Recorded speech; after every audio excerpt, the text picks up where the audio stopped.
about the Black Caucus. That's what I was mouthing to my sister, like, should I say, still say those? I wanted to start with talking about when this Northam incident happened. There wasn't surprise, there was more so disappointment in the response. A lot of the spaces that myself and other fellow Black sisters and Black men were in, there was always a sense of, but the bigger picture. But the bigger picture. Yes, we know this is so horrible for Black people, again and again. But the bigger picture is, what happens if Northam goes and then a Republican gets in there, oh my gosh, that's going to be the bigger thing that we have to worry about. And it was disappointing to the point where many of my Black sisters were like, I'm done with the Democratic Party. It became such a thing as where we had to step back and actually look at what has being a part of the Democratic Party meant for Black people and has done for us. As that was going around, and probably most of you saw the social media barrage of all the points that came out, somebody posted something that showed a comparison of where we were, African Americans, economically and in terms of just our rights in the 60s as opposed to now. Our wealth had actually gone down, and they were using that to highlight that we have been voting Democratic this whole time, and what really has improved for us. And it was something to really, that you can't negate the numbers. We talk about equity and education and all of those other things, and the church losing its soul, which I believe it has in the wake of the mega church and everybody wanting to have a Porsche instead of having to focus on how to be community and build one another. But we still have to look at the basic fact of, if we're electing people who we say stand for our values and support our values, where is the reciprocity in terms of that being manifested in the policies to improve our lives? And so, me personally, I went off on a rampage. I messaged Kofi, which he says he never forgot. I was like, Black people need to have their own party, period. We just need our own party. We don't need to vote with any of them. We have the power, and that's one thing that I had to remind someone, a white woman. I'm from Arlington, well, I live in Arlington, and after the Trump election, she was so down. It was just, we're really trying to figure out, and I said very point blankly to her, and her face, her eyes kind of got big. I said, look, you can't take our votes for granted. You have to earn our votes. You don't think that you just get to have our votes and that you don't have to work for them. And it was like she had never thought of that or realized that. And that personally for me has been my discontentment with the Democratic Party. African American women, we are the largest voting bloc there is. We make or break every single election. You can't get elected dog catcher without us.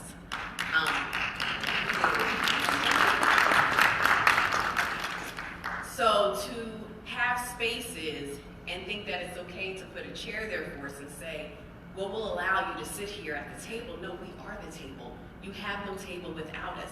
That has not been recognized yet.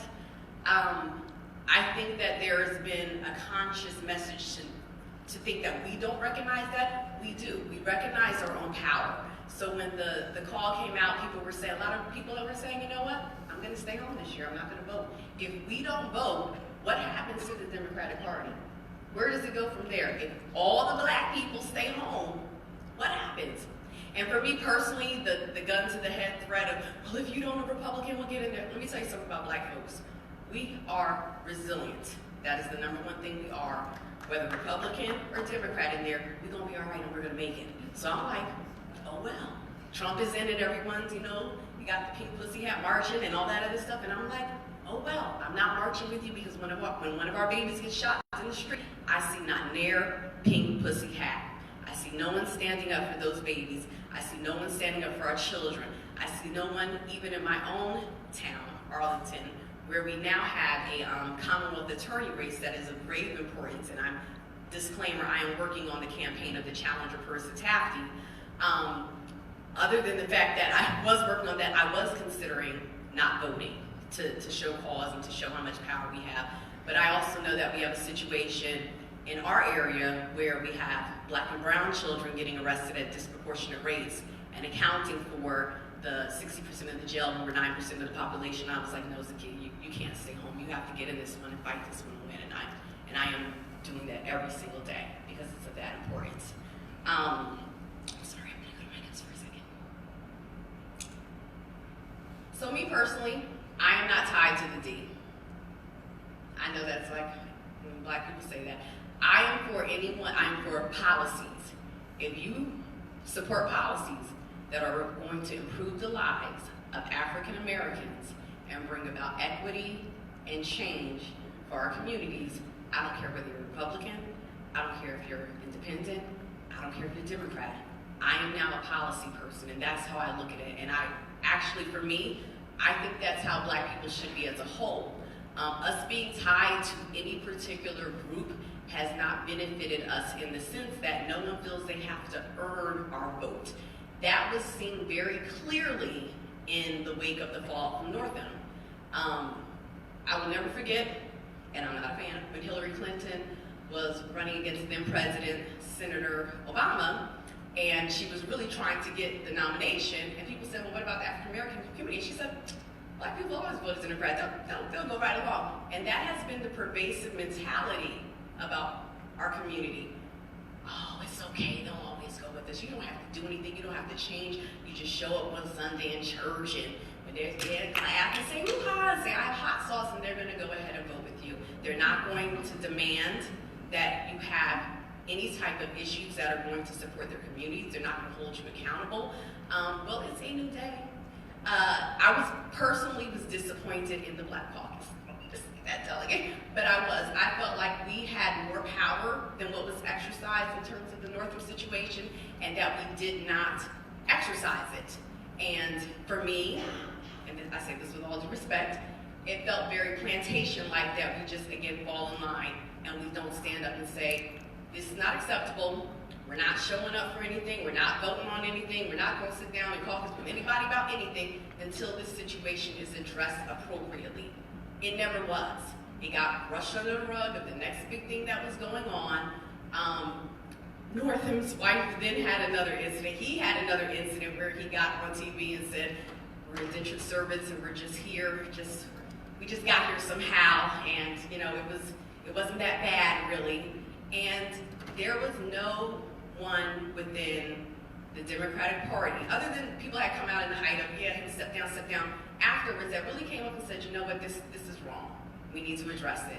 There were a couple of meetings and organizings and people, giving their opinion of what was going on, but there was no one, to me, that I saw of leadership within the black community that sat down and said, this is what we're going to do, and until this is done, this situation is not over.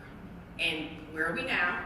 It's got brushed under the rug, and we keep on moving, and Northam is in there for how many more years, and he's not even, I would at least think that he would be willing to try to, at least put some policies through to make folks happy. No, those pipelines are still going in our community that Dominion paid him for, and that was one of the main reasons I believe he did not step down, because he got that phone call, and he was more indebted to Dominion, and when he had allowed these pipelines to go in our historic communities, instead of being indebted to the people who put him in there in the first place.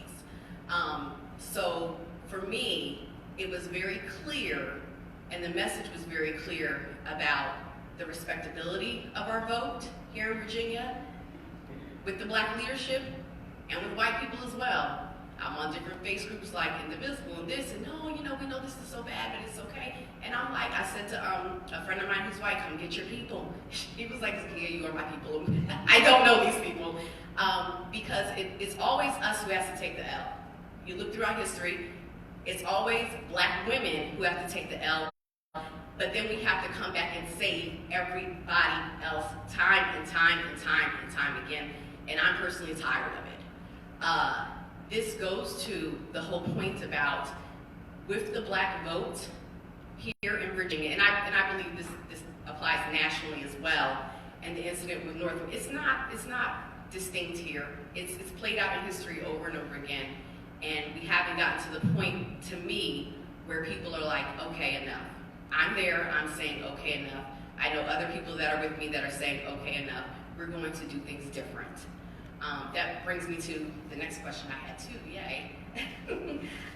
Is there a generational gender and divide? And I say yes. I'm very grassroots. How I do things is very grassroots in terms of how I operate. and it's a different feel from some of our elders who a lot of them are tied to the church, and we're come from a time, they're in their 70s and 80s, and they come from a time when that was how it was done. You go to the church leader, he goes in front of the congregation, you're allowed to speak, and it's kind of understood this is the person who you're supposed to vote for. I've experienced